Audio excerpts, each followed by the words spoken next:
शादी टूट जाती है, शादी के मंडप से बारात वापस चली जाती है, वो भी सिर्फ इसलिए कि लड़की के पिताजी ने दहेज में एक 4 व्हीलर गाड़ी देने का वादा किया था, क्योंकि लड़का सरकारी अध्यापक था।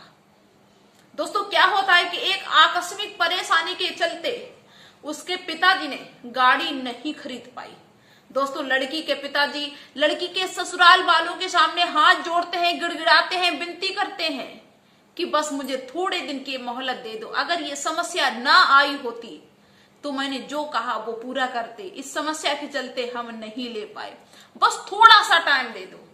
लेकिन लड़की के ससुराल वाले बिल्कुल भी समझने को तैयार नहीं थे, ऊपर से इतनी तेज बोल रहे कि अरे मुझे पहले बता देते, हम बारात लेके नहीं आते, इतना ड्रामा करने की क्या जरूरत थी, गाड़ी मिलेगी तो फिर शादी होगी, गाड़ी नहीं मिलेगी शादी नहीं होगी, हम बारात वापस ले जा रहे, बार बार धमकी दे रहे। दोस्तों लड़की अंदर से सुन रही थी ये सारी बातें। दोस्तों काफी समय हो गया, लड़की सोचती है कि एक तो मेरे पिताजी इस परेशानी से जूझ रहे हैं, ऊपर से इनकी विनती कर रहे हैं, हाथ जोड़ रहे हैं इनके सामने, गिड़गिड़ा रहे हैं, और इनको तरस नहीं आ रहा है, इनसे मेरा रिश्ता होने जा रहा है, अपने होने जा रहे हैं, ये अपनों का दर्द नहीं समझ पा रहे हैं, ये किस टाइप के इंसान हैं, हम इनसे शादी नहीं करेंगे। दोस्तों लड़की अपने मन में ये विचार बना लेती है और बाहर निकल के आती है और कहती है उस लड़के से सीधे आके कि आप अपनी बारात वापस ले जाओ, मुझे तुमसे शादी नहीं करनी है। फिर दोस्तों क्या होता है, बारात वापस चली जाती है, बस माहौल शांत हो जाता है, नहीं शादी हो पाई। दोस्तों आज की घटना सुन के आप दंग रह जाएंगे, क्योंकि ये एक सत्य घटना है, आपको गुस्सा भी आएगा और तरस भी आएगा। आइए दोस्तों, सभी का बहुत बहुत स्वागत है मेरे YouTube चैनल में, मैं रोली यादव। दोस्तों ये घटना है उत्तर प्रदेश के लखनऊ के पास एक छोटे से गांव की। दोस्तों इस छोटे से गांव से एक लड़की निकल के बाहर कानपुर में तैयारी करने के लिए आती है, अच्छी तैयारी करती है क्योंकि वो पढ़ने लिखने में बहुत अच्छी थी। उसके पिताजी कहते कि जितना भी पैसा लगेगा हम लगाएंगे, बस तुम पढ़ाई मन लगा के करो। दोस्तों होता है कि जब बच्चा पढ़ने लिखने में सही होता है तो मन लगता है पैसा लगाने में। दोस्तों लड़की के पिताजी सरकारी नौकरी तो नहीं करते थे, लेकिन एक कंपनी में जॉब करते थे, नौकरी करते थे, जिसमें उनको लगभग 25-30 हजार रुपए मिल जाते थे। बाकी घर से भी स्थिति सही थी, और लड़की के जो मामा थे वो भी सरकारी नौकरी करते थे, तो उन सभी का सपोर्ट रहता था अपने भांजी भांजों के प्रति। दोस्तों ये लड़की जो थी ये अपने भाई बहनों में सबसे बड़ी थी, इसके 3 भाई बहन थे, इसका नाम था पूजा। दोस्तों ऐसे समय गुजरता रहता है, ये लड़की शादी के योग्य हो गई। अब इसके पिताजी कहते हैं कि भाई शादी की जाए, लेकिन लड़की कहती है कि पिताजी हम तैयारी कर रहे हैं, हमारा कहीं पे सिलेक्शन हो जाने दो, इसके बाद में शादी आदि देख लेंगे। लड़की के घर वाले समझाते हैं कि वो सब बाद में भी होता रहेगा, शादी की उम्र है, शादी कर लो। दोस्तों हर किसी के माँ बाप ये सोचते हैं कि बेटा या बेटी शादी के योग्य हो गए तो शादी कर देना ही सही है। अब दोस्तों क्या होता है कि लड़की के जो मामा थे वो भी इन सबको बहुत सपोर्ट करते थे। इसके बाद में लड़की के मामा ने ये कहा कि भाई सरकारी नौकरी वाला लड़का ढूंढो, हम सहयोग करेंगे, जितना बन पाएगा उतना हम सहयोग करेंगे। वो अपनी भांजी से बहुत प्यार करते थे। इधर लड़की के घर की भी स्थिति थोड़ी वो सही थी, मतलब इतनी खराब नहीं थी, सही थी। तो दोस्तों सरकारी नौकरी वाला लड़का ये लोग ढूंढने लगते हैं। कानपुर में एक लड़का मिल जाता है, वो सरकारी अध्यापक था। दोस्तों लड़की के पिताजी को, लड़की के मामा को वो लड़का पसंद आ जाता है। शादी की बात फाइनल होती, इसके बाद में लड़के वाले लड़की को देखने आते हैं, लड़की भी उनको पसंद आ जाती, प्लस उसकी शिक्षा भी सभी को बहुत अच्छी लगती। दोस्तों क्या होता है कि शादी फिक्स हो गई, यहां तक कि शादी की डेट भी फिक्स हो गई। अब दोस्तों यहीं पे एक ऐसा मोड़ आता है जो सभी को हिला के रख देता है। शादी नजदीक आ रही थी, वैसे ही लड़की के पिताजी का बहुत भयंकर एक्सीडेंट हो गया। दोस्तों एक्सीडेंट इतना भयंकर था कि कुछ बता ही नहीं सकते। सिर्फ वो जिंदा बच गए इतना मानो। दोस्तों, उनको हॉस्पिटल में आनन फानन में भर्ती कराया जाता है। यहां तक कि इलाज में जितनी भी जमा पूंजी थी सब खत्म हो गई। दोस्तों, जब ऐसी स्थिति आ जाती है ना, तो अच्छे अच्छे परेशान हो जाते हैं। चाहे कितना भी किसी के पास में पैसा हो, जब इस तरह की समस्या आती है तो सभी के पास पैसे की कमी होने लगती है। अब दोस्तों, जब ये इनका इलाज चलने लगा, अब उनको कहीं ना कहीं ये चिंता सताने लगी कि ये इतनी परेशानी में है, अब ये पता नहीं हमें दहेज दे पाएंगे, जो मेरी डिमांड थी पूरी कर पाएंगे कि नहीं कर पाएंगे। उनको बार बार ऐसा लगने लगा कि कहीं ना कहीं बहाना बना के इस शादी को कैंसिल कर दिया जाए। दोस्तों, फोन पे बात होती है, लेकिन लड़की के पिताजी थोड़े थोड़े सही होने लगते हैं और वो इन सबको समझाते हैं कि मैंने जो भी तुम्हें देने का वादा किया है वो सब कुछ देंगे। तुम जिस डेट पे वो बारात फिक्स हुई थी उसी डेट पे बारात लेके आओ। दोस्तों, क्या होता है कि शादी की डेट धीरे धीरे नजदीक होती जाती है।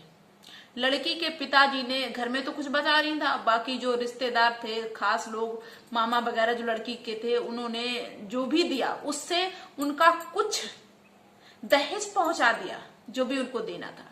बस बात सिर्फ गाड़ी की बची थी और उसके लिए आधे पैसे कम पड़ रहे थे।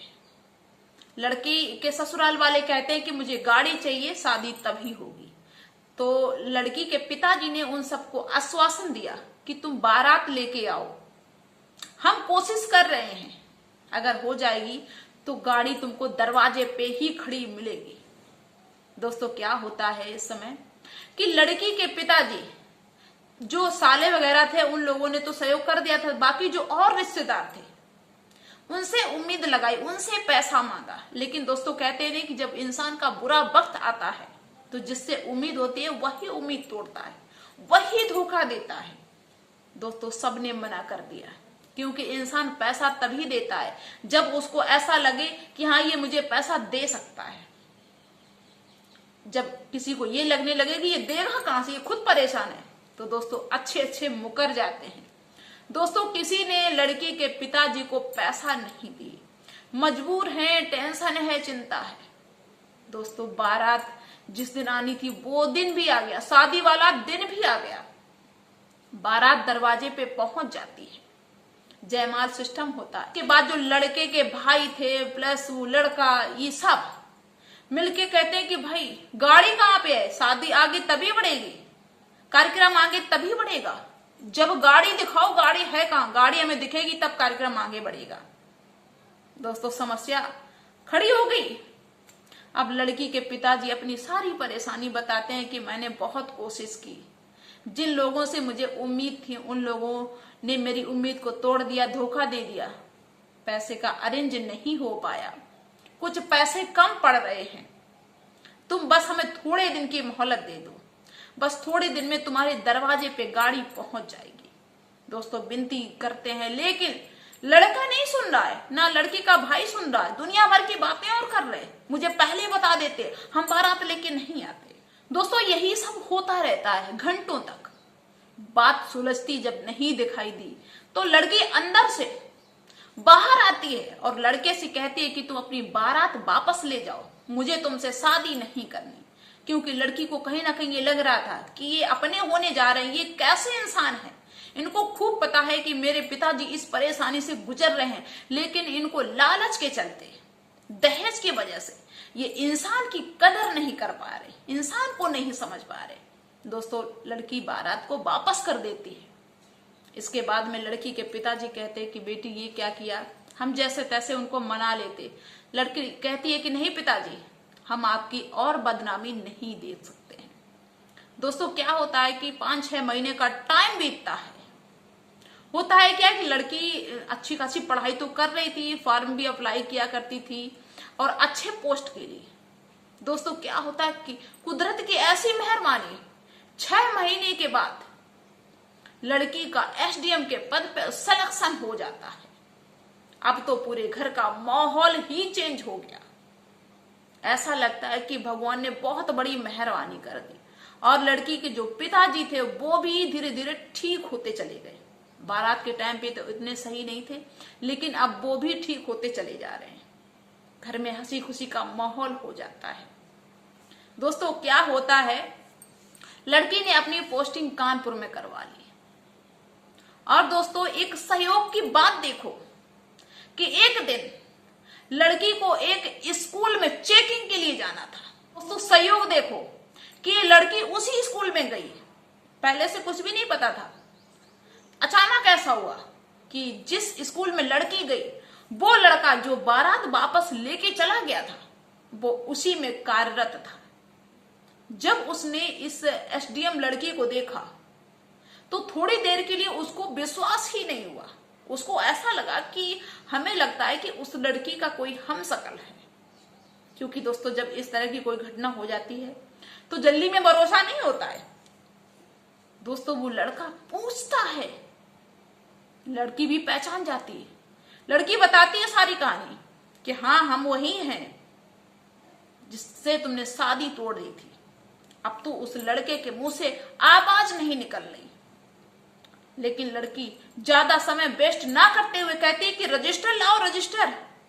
दोस्तों लड़की ने रजिस्टर मंगवाया, चेक किया, उसमें भी कमियां निकल रही, गलतियां निकल रही। बाकी और जो कार्यभार की जिम्मेदारी थी उस लड़के के ऊपर, उन सबको चेक करती है, सबका जायजा लेती है, तो सब में कमी निकलती है। दोस्तों क्या होता है, लड़की उसको निरस्त कर देती है, लिख देती है कि इनको निरस्त किया जाता है, ये कमी निकली है। दोस्तों लड़का हाथ जोड़ता है, कहता है कि मैडम मुझे माफ कर दो, गलती हो गई मुझसे। क्योंकि ये लालची बहुत थे ना, लालच के चलते हर जगह पे इनकी कमी निकलती गई। लड़की ने एक भी नहीं सुनी, कहा कि तुम उस दिन सुन रहे थे मेरे पिताजी की, जो हम तुम्हारे आज सुन लें। उस दिन तो उनकी कोई गलती भी नहीं थी, यहां तुम्हारी सरासर गलती है। हम कैसे माफ कर दें, हम कानून के अंडर में हैं। दोस्तों उसको निरस्त कर देती है लड़की, और ये सारी कहानी शाम को अपने पिताजी को बताती है। और पिताजी इसके बड़ा गर्व महसूस करते हैं अपनी बेटी के ऊपर। उस बेटी को भी बहुत अच्छा लगता है, ऐसा लगता है कि आज बहुत सुकून मिला मुझे। दोस्तों हम सभी से एक बात कहना चाहते हैं, अपनी सभी बहनों से, कि इस तरह की कोई अगर समस्या तुम्हारी लाइफ में आती है तो कोई गलत कदम मत उठाना कि भाई किसी ने रिश्ता तोड़ दिया, किसी ने छोड़ दिया तो हम आत्महत्या कर लें, जान दे दें। बल्कि सही रास्ते पे जाके उसको मुंह तोड़ जवाब देना। जवाब देने का यही अच्छा तरीका होता है कि उसको सफल होके दिखाओ, सक्सेस होके दिखाओ। और किसी के सामने ज्यादा झुकना मत, क्योंकि किसी के सामने ज्यादा झुकोगे ना वो इंसान तुम्हें पूरी जिंदगी झुका के रखेगा। तो चलिए दोस्तों फिर मिलते हैं नेक्स्ट वीडियो में ऐसी ही एक सच्ची घटना के साथ में। जो लोग मुझे पहली बार देख रहे हैं वो मुझे सब्सक्राइब जरूर कर दें, बेल आइकन को प्रेस कर दें, ताकि नए वीडियो का नोटिफिकेशन सबसे पहले आप तक पहुंच जाए। तो बाय दोस्तों।